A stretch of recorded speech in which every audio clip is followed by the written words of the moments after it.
In this question, you have to identify the disease that is transmitted by mosquito and the pathogen cause chronic inflammation of the lymphatic vessels. Option A, elephantiasis.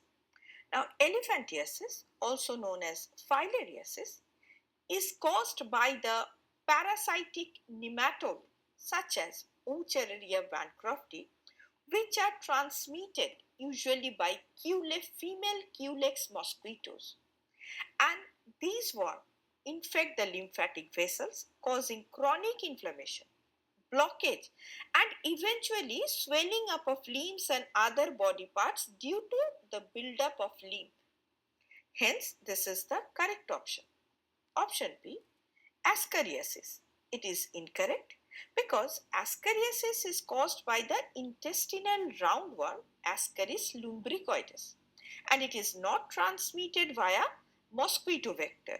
Rather, it is transmitted via contaminated food or water, and it also does not affect the lymphatic system. Option C, amoebiasis. It is also incorrect.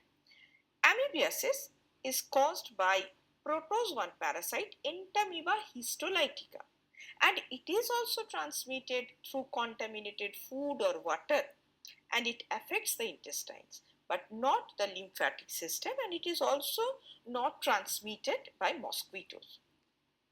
Option D, ringworm disease. This is also incorrect because ringworm is a fungal infection and not a mosquito-borne pathogen, and it affects the skin rather than the lymphatic vessels.